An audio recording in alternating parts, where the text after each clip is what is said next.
ये उच्च विद्यालय अभी जो है फतेहपुर के प्रिंसिपल साहब से मैंने बात किया, किरानी महोदय से हमने बात किया। उनके ऊपर बहुत सारा आरोप था, वह सारे आरोप को बेबुनियाद बता रहे हैं। जो आरोप मैंने अपने आंखों से देखा, जो आरोप बच्चों ने लगाया, जो आरोप ग्रामीणों ने लगाया और जो आरोप एक विधायक के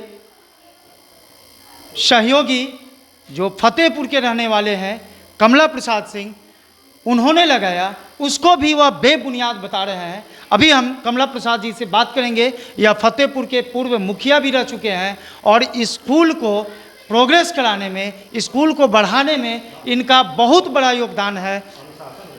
लगभग मैं 1990 से इनको बराबर देख रहा हूँ कि स्कूल में किसी भी प्रकार का कोई भी असामाजिक तत्व या किसी भी प्रकार का कोई भी दुर्घटना होती है, उस समय कमला प्रसाद जी सबसे पहले यहाँ आते हैं और स्कूल को सहयोग करने में इनका पूरा योगदान होता है। मैं इनसे बात करूँगा। अभी जो है मैं प्रिंसिपल साहब से बात किया, आपने आरोप लगाया कि आपके ऊपर यह जो है डीओ कार्यालय में प्रिंसिपल साहब ने कंप्लेन किया। क्या यह सच है? सच है, इसलिए कि इनको यहाँ घूस लेने में नहीं बन रहा है। ये कहते हैं कि बिना किसके परमिशन से यहाँ मिट्टी गिर रहा है, तो इनको आने के पहले ही सेंक्शन है। ये तो पता लगाने की चीज़ है ऑफिस और कार्यालय से कि कब सेंक्शन हुआ है। डीओ साहब खुद बताएंगे कि कब सेंक्शन हुआ है।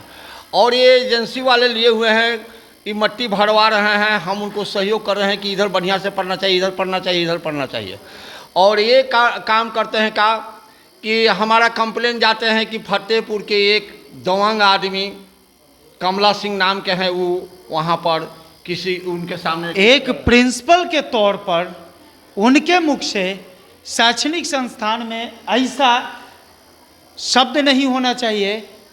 वह दबंग से संबोधित करते हैं, जो कि गांव ही नहीं या पूरे क्षेत्र में इनको बड़े आदरपूर्वक नाम लिया जाता है और बुलाया जाता है। लेकिन हमारे जो नए प्रिंसिपल डॉक्टर सोहेल उद्दीन अंसारी जो हैं, वह इनको दबंग से संबोधित करते हैं। तो उनकी मानसिकता देखिए कितना गिरा हुआ मानसिकता है, जो एक रिस्पेक्टेड आदमी को दबंग से संबोधित कर रहे हैं। इनके अपने एक नज़दीकी हैं फखरुद्दीन जी, जो यहाँ 12 बरस रह चुके हैं। वो उनको समझा के गए हैं कि कमला बाबू बहुत अच्छे आदमी हैं, हम लोग को बहुत सहयोग, हमको आज तक कहीं से कोई क्रश नहीं हुआ है। नहीं, यहाँ पर जितने भी दबंग कोई अगर आए हैं उसको गार्जियन तक के धर पकड़ किए हैं। उसके बाद जैसे स्कूल में कोई असामाजिक तत्व के हिलने नहीं दिए हैं। आज से नहीं, हम 90 से पहले से हम हैं।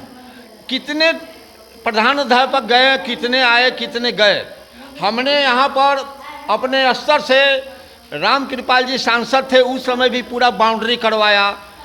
गोपाल नारायण सिंह के फंड से उनको से हमने बिल्डिंग बनवाया और हमने यहाँ पर पानी टंकी लाया वहाँ पर 97 में। तो हम आज तक के कोई टीचर मेरे ऊपर कंप्लेन नहीं लगाए और न कोई टीचर को हमने आज तक किसी तरह का अभद्र व्यवहार किया। जो अभी भी बहुत कुछ पुराने भी लोग हैं और नया आए हैं, वो टीचर ज्वाइन किए हैं, लेडीज़ लोग जेंट्स लोग, उससे विशाल कर्मचारी है जो 500-500 रुपया लिया और कहा कि सबसे कि मिठाई खाने के लिए दिए, ज्वाइन किया है। तो विशाल जी से हमने बात किया कि आपने नए शिक्षकों के इस स्कूल में योगदान के समय 500-500 रुपया लिए, तो अब विशाल जी बोल रहे हैं कि नहीं, ये बेबुनियाद आरोप है, हमको फंसाने का साजिश है।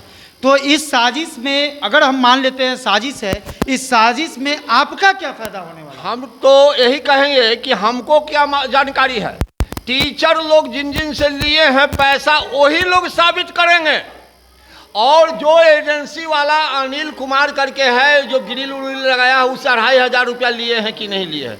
ये 500-500 रुपया हम टीचर लोग को लौटवाए हैं कि नहीं इनसे हम। देखिए, विशाल जी और प्रिंसिपल साहब पे बहुत सारा आरोप है।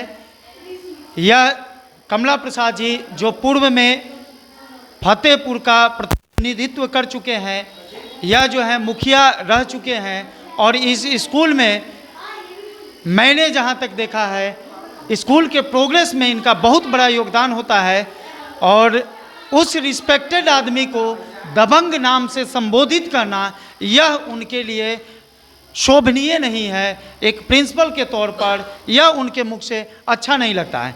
अभी हम यहाँ के गार्ड साहब से बात करेंगे। क्या नाम हुआ सर आपका? अरविंद सिंह। यह अरविंद जी हैं जो फतेहपुर के मूलवासी हैं। यह जो हैं गार्ड के तौर पर, नाइट गार्ड के तौर पर यहाँ मनोनीत हुए हैं डॉक्टर रामानंद यादव के द्वारा, और इनका भी कुछ आरोप प्रत्यारोप है जो इनके मुख से हम सुनेंगे। क्या आरोप है? क्या आप प्रिंसिपल? मैं एज ए नाइट गार्ड, हमारी बहाली है यहाँ सर, लेकिन प्रिंसिपल के आदेशानुसार मैं आज 5 सालों से सवेरे से लेकर रात तक ड्यूटी हम कर रहे हैं। उसके एवज में हमें कुछ नहीं, ओनली 5,000 का 5,000 ही मिलता है। प्रिंसिपल साहब ने बताया कि पूर्व से ऐसा आप करते आ रहे हैं, हमें कोई जानकारी नहीं है। सबसे बड़ी चीज़ यह होती है कि आप जब स्कूल का प्रभार आप लेते हैं तो स्कूल का, विद्यालय का पूरा नियमावली, उसका जो भी है बजट, नियमावली, सिस्टम, सारे को देखा जाता है। उसके बाद आप प्रभार ग्रहण कीजिए। यह जो है प्रिंसिपल साहब आरोप लगाएं, आप ही के ऊपर आरोप लगा रहे हैं कि नहीं, जो पहले से करते आ रहे हैं सो अभी कर रहे हैं। तो पहले से तो जो मैं करते आ रहा हूँ आज भी कर रहा हूँ, क्या इनके संज्ञान में नहीं है ये चीज़? नहीं, वो तो बोले कि हमारे संज्ञान में नहीं है। नहीं, गलत बात है उनके कंप्लीटली। आखिर वो प्रिंसिपल हैं, यहाँ जब आते हैं तो ये कैसे उनके संज्ञान में नहीं है कि मैं दिन में भी ड्यूटी कर रहा हूँ, रात में भी ड्यूटी कर रहा हूँ? आखिर वो आके क्या देखते हैं यहाँ पे? देखिए, प्रिंसिपल साहब ने बताया कि अरविंद जी जो गार्ड के रूप में यहाँ मनोनीत हैं, अरविंद जी हमारे मुंह पर नहीं बोल सकते हैं, नहीं तो हम रिजाइन कर देंगे। ऐसी गलत बात है, रिजाइन करे या ना करे वो उनका सब्जेक्ट है। लेकिन मैं पहले भी दिन में ड्यूटी कर रहा था, दिन से लेकर रात तक, और अभी भी मैं उसी क्रम में सवेरे 6:30 बजे से लेके रात तक का ड्यूटी, कभी भी 24 आवर ड्यूटी में मैं यहाँ रहता हूँ। एक बात और सुनने में आई कि यहाँ इलेक्शन जो हुआ उसमें आपने मजदूरों की व्यवस्था की, उसका पैसा उन्होंने नहीं दिया। सर, यहाँ पे बूथ पे जो कर्मचारी आए थे इलेक्शन के दरमियान, उन लोगों ने हमसे कहा कि ये गार्ड साहब ज़रा सा कुछ हम लोग के लिए दरी सफ़ेदा का व्यवस्था नहीं कर दीजिएगा। तो मैं अपने स्तर से उन लोग के लिए दरी सफ़ेदा तकिया का व्यवस्था किया, जिसका मात्र 300 रुपया हो रहा था, और 75 रुपया का एक नल ला के दिया। नल भी लगाया क्योंकि वो नल डायरेक्ट हो जाने के चलते बहुत पानी बह रहा था। वो सब लगाने के बाद आफ्टर इलेक्शन हम जब कहें कि सर मेरा 375 रुपया खर्च हुआ है, दे दिया जाए, तो जब मैं जिस से टेंट वाले से मंगाया था वो टेंट वाले को भेजा, तो उसको साफ कहें कि मैं नहीं जानता हूँ, जो मंगाया है वही देगा।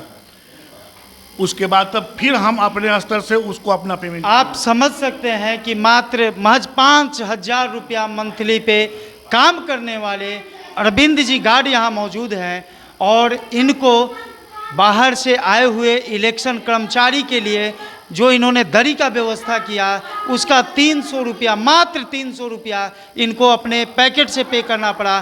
क्या यह स्कूल प्रशासन की जिम्मेवारी नहीं थी? इनका वेतन मात्र 5,000 रुपया है, और इलेक्शन से संबंधित खर्च का 7,000 रुपया का जो है बिल वह ऑलरेडी निकाल चुके हैं। अभी हम यहाँ के पूर्व प्रधानाचार्य से बात कर रहा हूँ, इनके ऊपर भी विशाल जी ने एक आरोप लगाया। मैं क्लियर होना चाहता हूँ। क्या नाम हुआ सर आपका? पीके मिश्रा। पीके मिश्रा सर, आपके ऊपर विशाल जी ने आरोप लगाया कि बहुत सारे बच्चों का डीबीटी में पैसा नहीं आया। तो हम उनसे, बच्चा हमारे पास कंप्लेन किया कि बहुत सारे बच्चे का पैसा नहीं आया। तो हमने विशाल जी से इसके बारे में जानकारी ली, तो विशाल जी ने बोला कि इसका पूरा दायित्व पूर्व में जो प्रधानाध्यापक थे उनकी जिम्मेवारी थी। देखिए, ऐसा है ना, सब जिम्मेवारी मेरी थी, उनकी कुछ जिम्मेवारी नहीं थी। आदेश पुस्तिका में 10 दिन वो यहाँ से लिखा गया, छुट्टी लेके गए हैं बीआरसी में काम करने के लिए। उन्होंने कभी हमसे ये नहीं कहा कि हमारा काम नहीं हुआ है। 10 दिन गए हैं, इसके बाद वहाँ जो काम कराए हैं वो सीआरसी जो मैडम है उनके 3500 रुपया कराए हैं, आज तक किसी ने नहीं दिया है। और यहीं आने जाने वाले हैं, इन्होंने कभी हमको इन्फॉर्मेशन नहीं दिया कि डीडीसी को हुआ कि नहीं। इसलिए कितना एंट्री हुआ, कितना, कुछ नहीं। उनके पास आप आदेश पुस्तिका निकाल के देती 10 दिन वो छुट्टी लेके गए हैं। वो 10 दिन क्या लेके गए उसका रिपोर्ट तो देना चाहिए हमको। दूसरी बात, इस स्कूल को सजाने में कमला बाबू जैसे आदमी सहयोग किए हैं, उन पर अगर कोई आरोप लगता है, कमला बाबू को तो नए प्रिंसिपल जो है दबंग सबसे संबोधित। मैं 8 महीना रहा हूं, मैंने कभी इनके जैसे आदमी को अगर कोई कहता है छी होना चाहिए। जैसे आदमी हमारे अनुशासन में, एक बार की कहानी बताते हैं सर, यहाँ बच्चे बहुत डिस्टर्ब कर रहे थे, कमला बाबू को फ़ोन किया गया, कमला बाबू आते हैं, हमारे शिक्षकों को लोग डिस्टर्ब करता है, कमला बाबू आके समझते हैं। कमला बाबू का लालच क्या है? एक ही लालच है उनका कि स्कूल बढ़िया रहे, स्कूल सुंदर, स्कूल चलाए। हमारे 8 महीना में कमला बाबू ने हमको जो सहयोग किया वो हम ऋणी हैं उनके। ऐसे आदमी को गलत आपसे पूर्व जितने भी प्रधानाध्यापक शिक्षक जो भी रहे, वह किन्हीं ने आज तक कोई आरोप नहीं लगाया और इनका बड़ा आदरपूर्वक नाम लिया, लेकिन इनका क्या है जो इनको दबंग शब्द से संबोधित कर रहे हैं? ये मैं नहीं कर सकता हूँ। ये आदमी दबंग किस मामले में दबंग है? शिक्षकों को सहयोग करते हैं, जब बुलाया जाता तो आते हैं। हमारे यहाँ जितने काम हुआ है सभी काम में ये प्रबंध समिति के मेंबर हैं, ये विधायक के प्रतिनिधित्व करते हैं। हमारे समय में जितना भी काम था मैंने इनके पूछ के किया, 1 रुपया उनको फायदा है? मैं जहाँ तक जानता हूँ कि कमला बाबू, चाहे वह गांव हो, स्कूल हो, नदी की बात हो, नहर की बात हो, रोड की बात हो, मंदिर की बात हो, हर चीज़ में बढ़ चढ़ के यह हिस्सा लेते हैं। और यहाँ के नए प्रिंसिपल जिनका नाम डॉक्टर सोहेल उद्दीन अंसारी है, वह इनको दबंग शब्द से संबोधित करते हैं। यह उनकी प्रधानाध्यापक होने पे बहुत ज़्यादा शर्म की बात है कि उनके मुख से, एक रिस्पेक्टेड शिक्षक के मुंह से, प्रधानाध्यापक के मुंह से ऐसा शब्द बहुत अशोभनीय है। बहुत बहुत धन्यवाद। मैं जो है नीरज कुमार, फतेहपुर, पटना।